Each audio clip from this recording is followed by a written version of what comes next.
Hello everyone, welcome to my YouTube channel chemistry with Abhishek Ranjan. तो हमने last lecture में देखा था स्पेक्ट्रम के बारे में, इंट्रोडक्शन पार्ट हमने सारा कंप्लीट कर लिया था। तो इस लेक्चर में हम लोग स्टार्ट करेंगे हाइड्रोजन स्पेक्ट्रम। तो हाइड्रोजन स्पेक्ट्रम क्या होता है इस पूरे लेक्चर में हम लोग देखेंगे।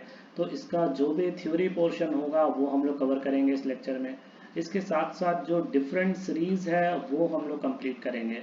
सीरीज यानी कि तुम्हारा जो लाइमन सीरीज होगा, बाल्मर सीरीज होगा, इस तरह के सारे सीरीज को हम लोग तुम्हारा इस लेक्चर में कवर करने वाले हैं। इसके बाद हम लोग इसका मैथमेटिकल डेरिवेशन करने वाले हैं कि मैथमेटिकली हम किस तरीके से डिराइव करेंगे इसके एक्सप्रेशन को।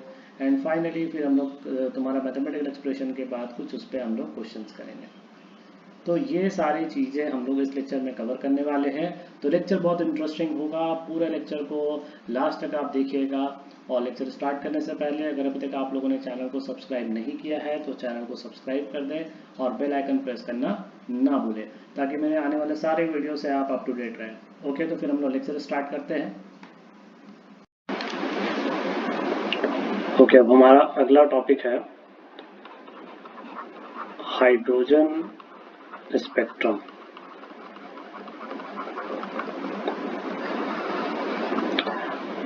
देखो, हाइड्रोजन स्पेक्ट्रम क्या होता है, ये बेसिकली तुम्हारा atomic spectrum of hydrogen atom भी हम लोग कहते हैं। तो ध्यान से देखना। तो मान लो हमने एक इलेक्ट्रिक डिस्चार्ज लिया और इस इलेक्ट्रिक डिस्चार्ज में हमने हाइड्रोजन एटम रख दिया।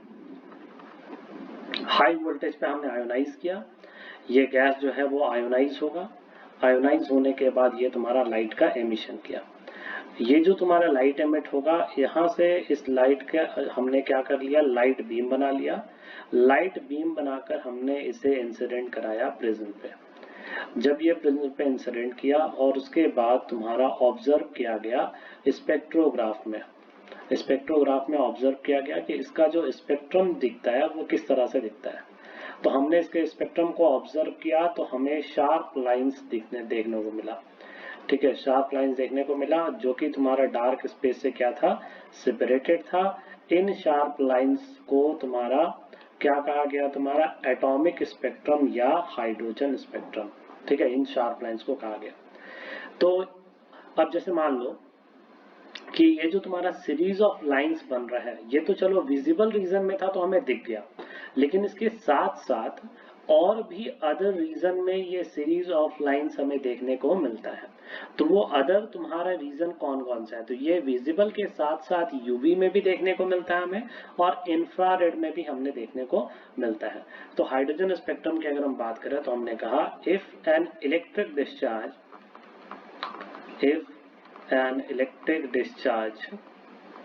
is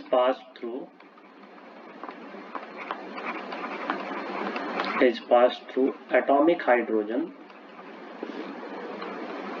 under reduced pressure या low pressure,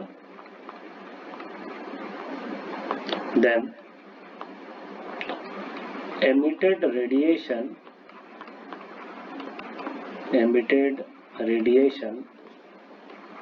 when observed, then it is found that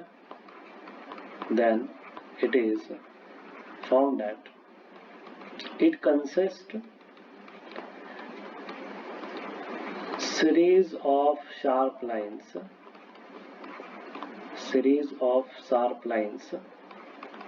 in UV, visible and infrared region. This series of lines in different region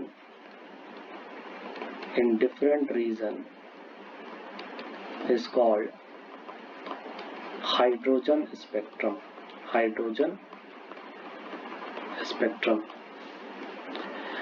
Each line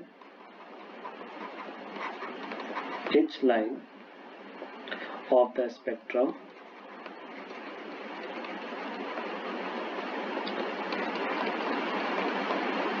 correspond to a definite wavelength.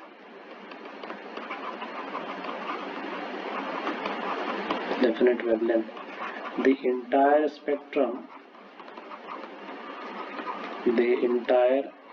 spectrum consists series of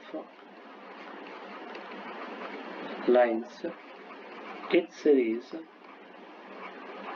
series known after their discoverer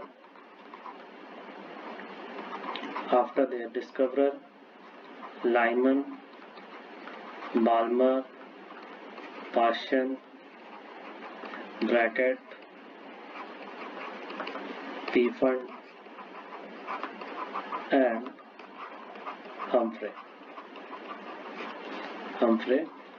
series. हमने कहा कि इसमें देखो ये जो हमें दिख गया ना, ये था विजिबल, लेकिन इस विजिबल के अलावा भी क्या होगा कि यूवी रीजन में भी लाई करता है और इंफ्रारेड रीजन में भी लाई करता है। इंफ्रारेड रीजन में भी इस तरह का शार्प लाइंस एग्जिस्ट करता है, लेकिन देखो यूवी और इंफ्रारेड तो हमें दिखेगा नहीं, हमें विजिबल दिखेगा, लेकिन यूवी और इंफ्रारेड भी एग्जिस्ट करता है। और इसमें क्या था कि अलग अलग ग्रुप ऑफ लाइन्स डिस्कवर किए गए, जैसे यूवी का लाइन डिस्कवर किया गया, विजिबल का लाइन डिस्कवर किया गया, इंफ्रारेड में बहुत सारे ग्रुप्स में डिस्कवर किया गया।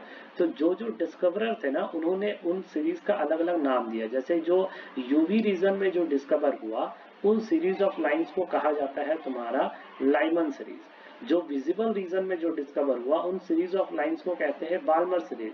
पास्चन, ब्रैकेट और पीफंड और हम्फ्रे सीरीज जो है, ये आपका लाइन एग्जिस्ट करता है इंफ्रारेड रीजन में।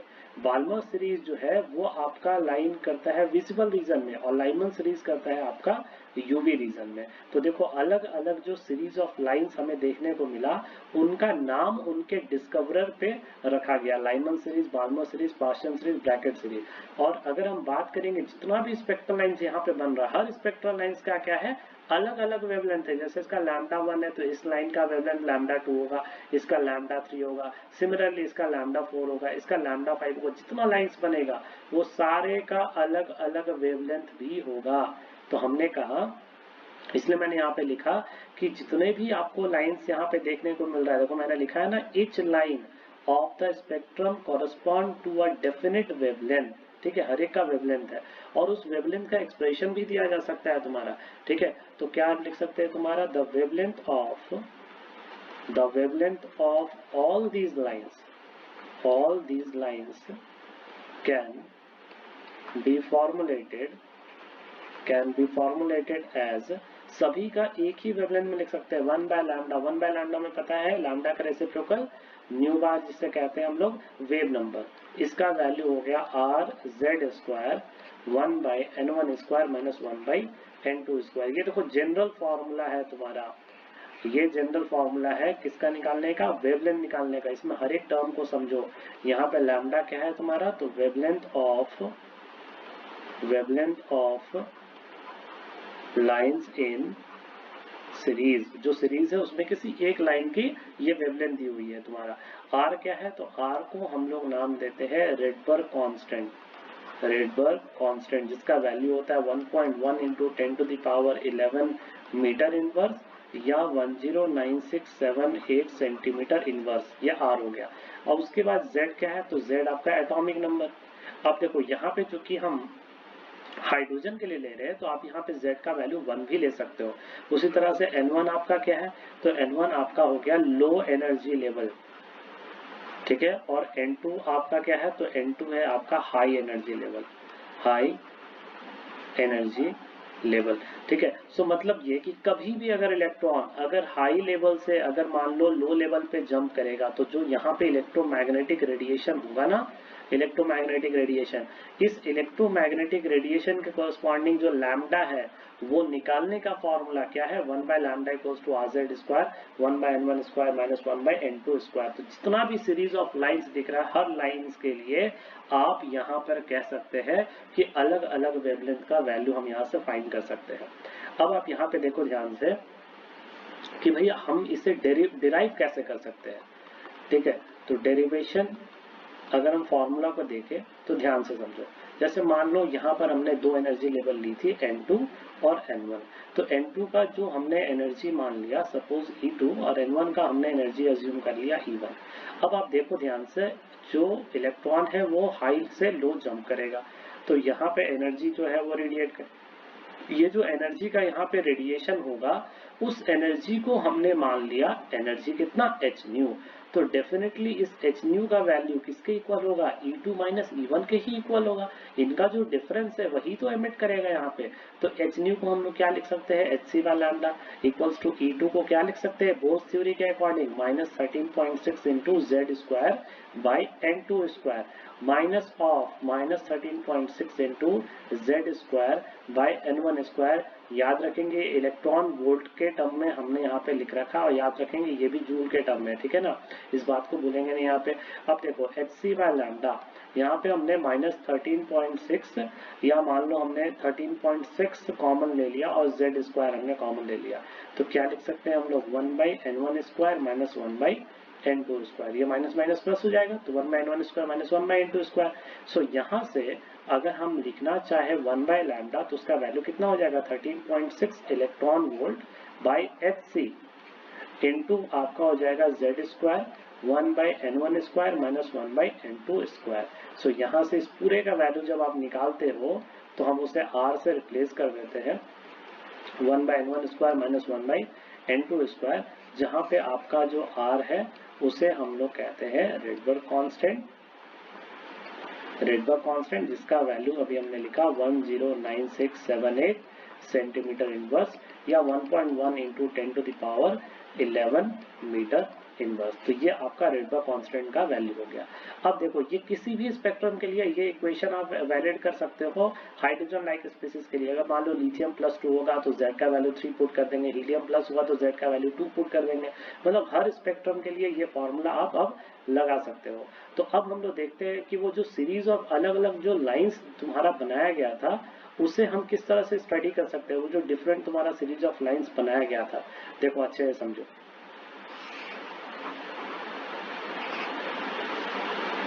जितना भी सीरीज ऑफ लाइंस था उसके बारे में हम लोग समझते हैं।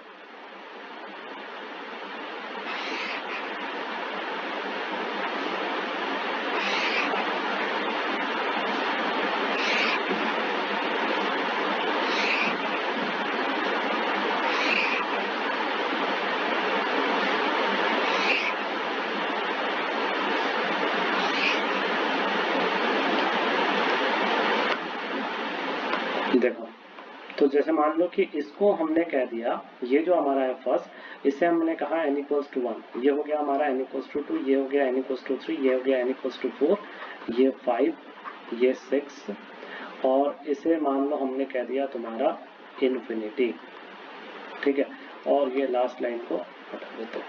तो अब देखो यहाँ पे ध्यान से समझो, ये हो गया डिफरेंट एनर्जी लेवल। हर एनर्जी लेवल पे तुम्हारा इनका वैल्यू भी हम लोग लिख सकते हैं। जैसे n इक्वल्स टू 1 के कॉरस्पॉन्डिंग एनर्जी निकालोगे तो माइनस 13.6 इलेक्ट्रॉन वोल्ट, उस तरह से इसका अगर एनर्जी का वैल्यू निकालोगे तो माइनस 3.4 इलेक्ट्रॉन वोल्ट, इसका energy minus 1.5 electron volt, minus 0.85 electron volt, ठीक है। तो इस तरह से हर एक एनर्जी लेवल का अपना अलग अलग तुम्हारा क्या है एनर्जी है।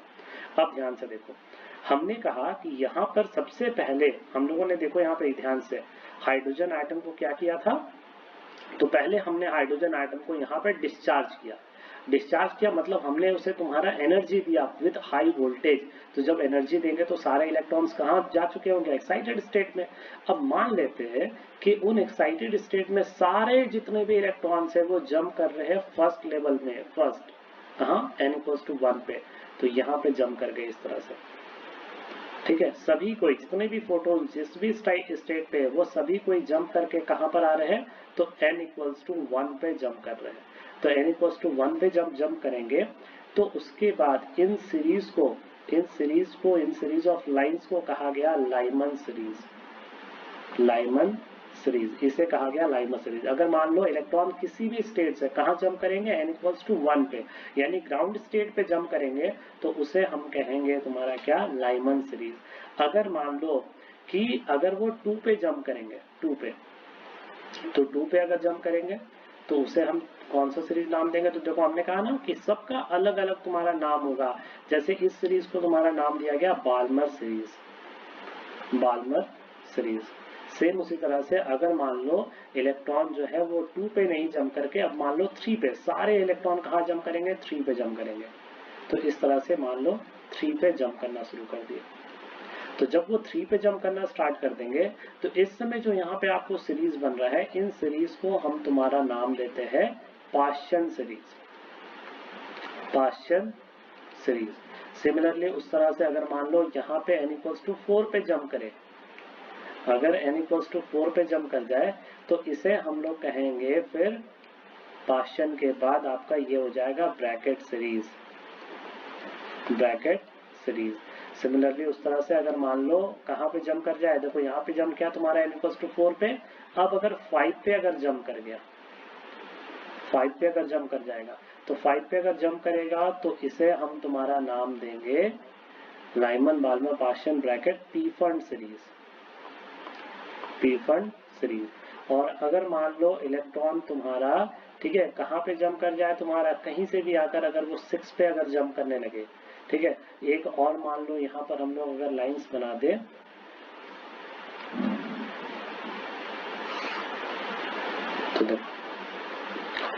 तो यहाँ पर देखो इस लाइन से मान लो अगर जंप कर रहा होगा तुम्हारा यहाँ पे, तो ये आपका कौन सा सीरीज हो गया? हम्फ्रे सीरीज, ठीक है। अब देखो क्या किया गया कि इन सारे सीरीज का ध्यान से अगर आप देखोगे, ठीक है, अच्छे से समझो, यहाँ पे 2 से 1 आ रहा है, जो ये 2 से 1 आ रहा है ना, इस लाइन को हम लोग नाम देते हैं फर्स्ट लाइन, जो सबसे फर्स्ट लाइन है, ठीक है। और अगर आप बात करोगे इनफाइनाइट से जो 1 पे आ रहा है, इसे हम लोग कहते हैं लास्ट लाइन, ठीक है। सिमिलरली उसी तरह से अगर बाल्मर सीरीज की बात करेंगे तो ये जो आपको दिख रहा है यहाँ पे, ये है आपका फर्स्ट लाइन और ये आपका हो गया लास्ट लाइन। उसी तरह ये जो आपका फर्स्ट लाइन यहाँ पे दिख रहा है ना, इस लाइन को हम लोग तुम्हारा रेड एंड भी कहते हैं, ये हमारा रेड एंड है, ठीक है। ये जो एंड आपका होता है ये रेड एंड होता है, ठीक है। और ये आपका लास्ट लाइन हो गया। उस तरह से पाश्चन सीरीज की बात करेंगे तो यहाँ पर भी वही है, ये फर्स्ट लाइन ये लास्ट लाइन, उसी तरह से ये फर्स्ट लाइन हो जाएगा, ये लास्ट लाइन हो जाएगा, ये फर्स्ट लाइन हो जाएगा, ये लास्ट लाइन, ये फर्स्ट लाइन और ये लास्ट लाइन, सभी के लिए वही तुम्हारा कॉन्सेप्ट वैलिड है। अब उसके बाद क्या देखा गया कि इन सभी का तुम्हारा चेक किया गया कि ये जो पूरा सीरीज ऑफ लाइन है ये इलेक्ट्रोमैग्नेटिक रेडिएशन के किस रीजन से बिलोंग करते हैं। तो हमने देखा ये जो तुम्हारा लाइमन सीरीज है, ये लाइमन सीरीज ये यूवी रीजन से बिलोंग करता है। उसी तरह से बाल्मर सीरीज को देखा गया तो ये आपका विजिबल रीजन से लाई करता है, विजिबल रीजन से आपका बिलोंग करता है। और अगर हम इसको देखें तो ये भी इंफ्रारेड से, ये भी आपका इंफ्रारेड से, ये भी इंफ्रारेड से और ये भी आपका इंफ्रारेड से। इसलिए मैंने कहा था 3 रीजन में बटा हुआ है, एक यूवी, एक विजिबल और एक तुम्हारा इंफ्रारेड। और जो अलग अलग साइंटिस्ट थे उन्होंने तुम्हारा इन सारे सीरीज का तुम्हारा अपने नाम पे नाम रखा, जैसे Lyman series, Balmer series, Paschen series, इस तरह से अलग अलग नाम रखा गया, ठीक है। अब देखो इसमें अगर आपको किसी का भी वेवलेंथ निकालना है तो आप इस इजीली निकाल सकते हो। मान लो आपको यहाँ से इलेक्ट्रॉन यहाँ से जंप कर रहा है 6 से, कहाँ जंप किया? 1 पे, आपको वेवलेंथ निकालना है, इजीली निकाल सकते हो। वही फॉर्मूला जो हमने फॉर्मूला यहाँ पे लिखा, देख लो 6 से 1 यानी कि तुम्हारा n1 का वैल्यू क्या हो गया? 1। याद रखना n1 is always less than n2, तो ये n1 का वैल्यू 1 हो गया, n2 का वैल्यू 6 हो गया, z का वैल्यू 1 हो गया, लैम्डा निकालो। तो आराम से हम किसी भी लाइंस का यहाँ से लैम्डा का वैल्यू निकाल सकते हैं। अब आप ध्यान से देखना, हम लोग यहाँ पर लाइमन सीरीज के बारे में सब कुछ पढ़ने जा रहे हैं। जो लाइमन के बारे में पढ़ेंगे सिमिलरली सब कुछ तुम्हारा एग्जिस्ट करेगा किसके लिए? बाकी अदर सीरीज के लिए। तो अच्छे से लाइमन सीरीज को आप लोग समझिएगा। लाइमन सीरीज के बारे में हम लोग किस तरह से लिख सकते हैं। तो सबसे पहला लाइमन सीरीज का हमने देखा, n1 का जो वैल्यू है वो 1 है और n2 का वैल्यू, ठीक है, क्या हो सकता है? 2, 3, 4 से इंफिनिटी तक हो सकता है। लाइमन सीरीज में हमने देखा कि ये तुम्हारा यूवी रीजन में तुम्हारा लाई करता है।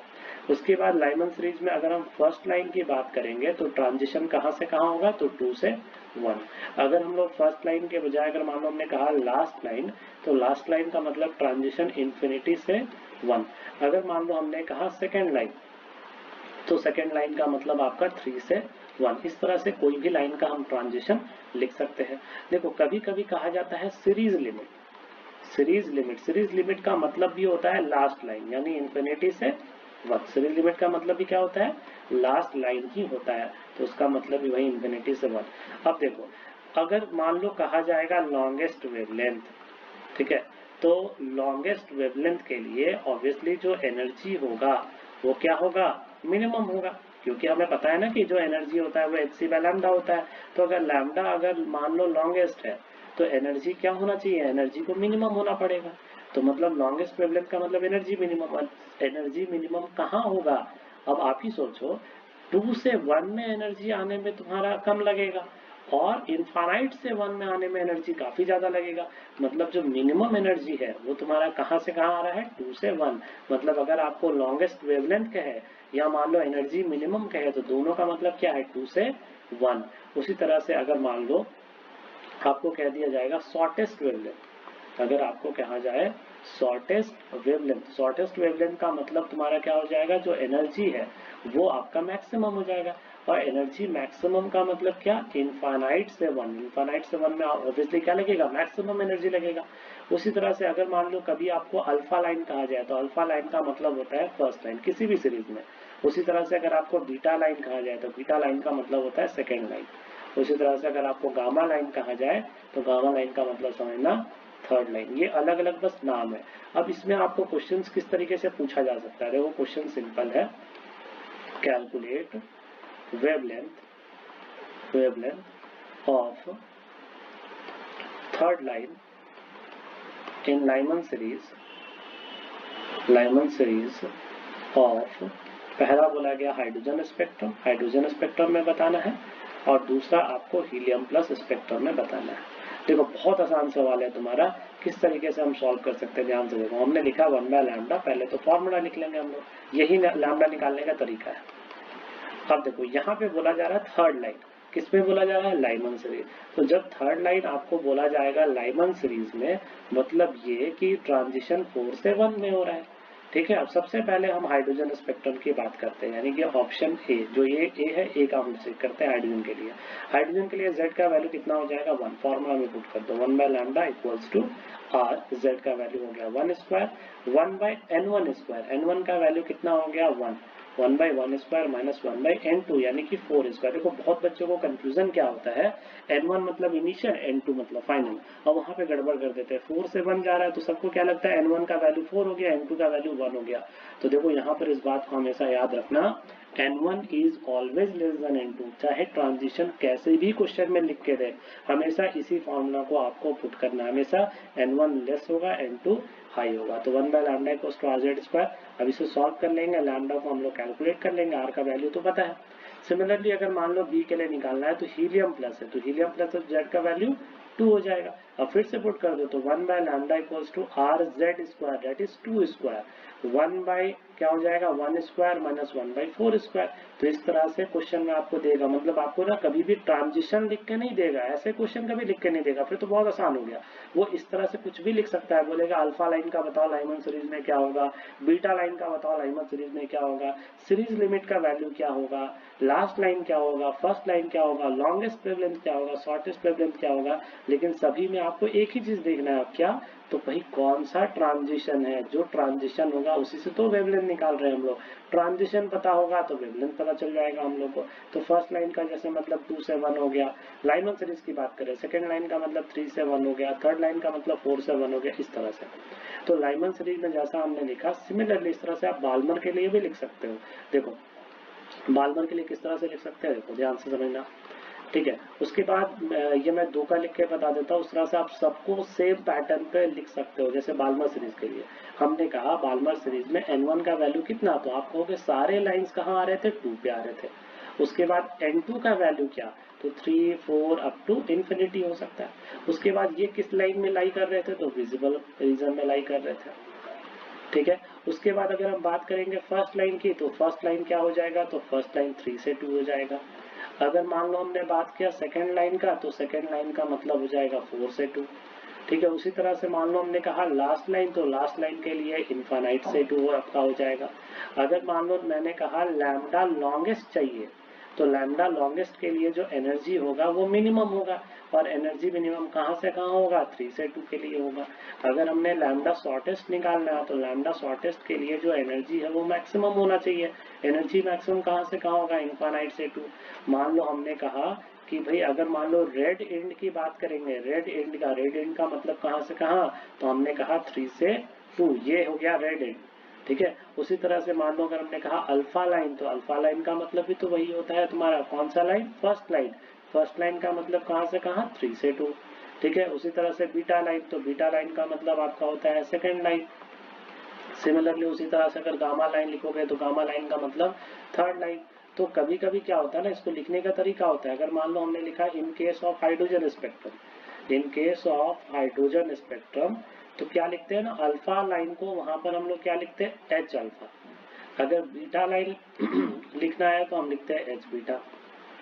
गामा लाइन लिखना है तो हम लोग लिखते हैं एच गामा। इस तरह से अल्फा बीटा गामा हम लोग लिख देते हैं इस तरह से, ठीक है। तो ये हाइड्रोजन स्पेक्ट्रम हो गया। उस तरह से अगर मान लो सीरीज लिमिट लिखना है, सीरीज लिमिट अगर लिखना है तो सीरीज लिमिट क्या हो जाएगा भाई, तो लास्ट लाइन के बारे में बात हो रही है इसका मतलब, तो मतलब कहाँ से कहाँ, तो इनफाइनाइट से 2, ठीक है। तो मतलब ये कि ऑलवेज एक वैल्यू हमेशा फिक्स हो जाता है किसी भी सीरीज के लिए, लेकिन दूसरा जो वैल्यू है वो आपका चेंज हो सकता है।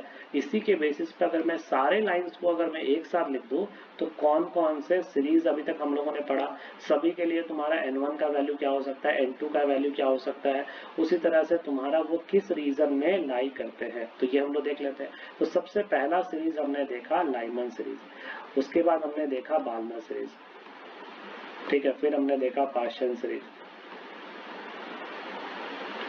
सीरीज, फिर उसके बाद Brackett series,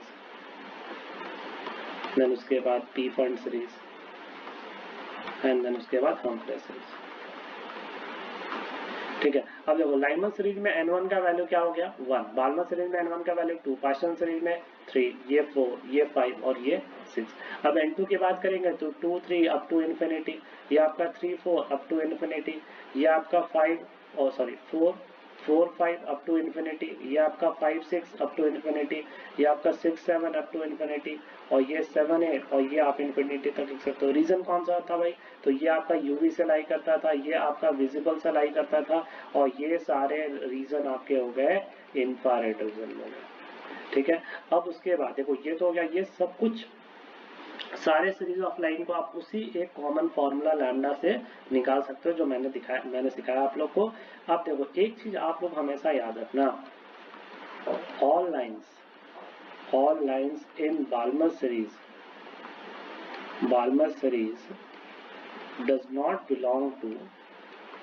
does not belong to visible region, but all visible lines belong to Balmer series. याद रखना जितना भी विजिबल लाइंस है वो सारा बाल्मर सीरीज को बिलोंग करता है, लेकिन हर बाल्मर सीरीज विजिबल को लाई करे ये तुम्हारा जरूरी नहीं है, क्योंकि देखो हमने कहा कि बाल्मर सीरीज का मतलब क्या, तो n1 का वैल्यू तो फिक्स है 2 है, लेकिन n2 का वैल्यू क्या है तुम्हारा, तो हमने कहा 3 से लेकर इन्फिनिटी तक हो सकता है। तो ये जो इधर के तुम्हारा लाइंस होते हैं ना, वो मैक्सिमम लाइंस तुम्हारा इंफ्रारेड को बिलोंग करते हैं, और इधर के जो लाइंस होते हैं ना वो विजिबल को तुम्हारा बिलोंग करते हैं। इसलिए हम लोग ये कहते हैं लाइन कि सारा लाइन जो बाल्मर सीरीज में है वो सारा विजिबल रीजन से बिलोंग नहीं करता है, लेकिन सारे विजिबल लाइन किससे बिलोंग करते हैं, बाल्मर सीरीज से बिलोंग करते हैं, जिस पॉइंट को कभी आप लोग भूलेंगे नहीं। तो ये हमारा हाइड्रोजन स्पेक्ट्रम हुआ। अब इसमें देखो ध्यान से, ये जो हमने अलग अलग स्पेक्ट्रम बनाया है ना, देखो ये जो हमने अलग अलग स्पेक्ट्रम बनाया, इन स्पेक्ट्रम में जैसे हमारा अगला टॉपिक हो सकता है तुम्हारा नंबर ऑफ स्पेक्ट्रल लाइंस। तो ध्यान से समझो कि हम लोग कैसे स्पेक्ट्रल लाइंस निकाल सकते हैं। तो मान लो ये जो हमने अलग अलग सीरीज बनाया, तो ये 1, 2, 3, 4 है। तो अगर हम मान लो 4 से अगर हमको मान लो 1 में आना है, तो कितने तरह का पॉसिबल लाइंस बन सकता है, और सारे लाइंस डिस्टिंग्विश्ड हो, मतलब अलग अलग हो, ठीक है, सारे अलग लाइंस हो, तो कितनी पॉसिबिलिटी हो सकती है ये सोचेंगे। तो देखो एक पॉसिबिलिटी है कि हम डायरेक्ट 4 से 1 पे आ जाए, एक पॉसिबिलिटी है कि 4 से 3 पे आ जाए और 3 से 1 पे आ जाए। उसी तरह से मान लो कि एक पॉसिबिलिटी है कि हम 4 से 3 पे आ जाए, फिर 3 से 2 पे आ जाए, फिर 2 से 1 पे आ जाए। फिर एक पॉसिबिलिटी है कि भाई हम क्या करते हैं 4 से डायरेक्ट 2 पे आ जाते हैं, फिर 2 से 1 पे आ जाएंगे। ठीक है, तो इस तरह से अलग अलग पॉसिबिलिटी है। तो कितना लाइंस यहाँ पर हमने देख लिया, तो 1 2 3 4 5 6, यानी यहाँ पे जो नंबर ऑफ आपको सीरीज लाइंस यहाँ पे दिख रहा है, ठीक है, सीरीज लाइंस वो कितना दिखा 6। जब कहां से कहां जंप किया, 4 से 1 जब जंप किया तो ठीक है। लेकिन अगर मान लो ये तो 4 से 1 था तो हमने निकाल लिया, लेकिन अगर मान लो ये अगर 12 से जंप करता है, या मान लो 50 से जंप करता है, 80 से जंप करता है, तब कैसे निकालते हैं, तो उसका एक फॉर्मूला है। ठीक है, तो देखो फॉर्मूला क्या है समझो, let n1 and n2 be the state between which electronic transition can take place। ठीक है, ये हमने मान लिया। तो नंबर ऑफ स्पेक्ट्रल लाइंस, इस केस में हम क्या लिख सकते हैं, तो number of spectral lines is equals to n2 minus n1, n2 minus n1 plus 1 and by 2, ये आपका हो जाता है नंबर ऑफ स्पेक्ट्रल लाइंस। ठीक है, तो अब देखो यही फॉर्मूला यहाँ पे अप्लाई कर देते हैं।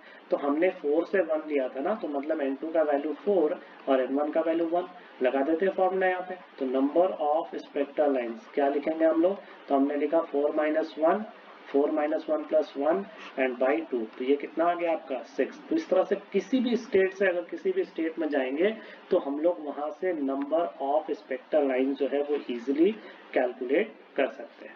ठीक है, सो ये आपका हो गया हाइड्रोजन स्पेक्ट्रम।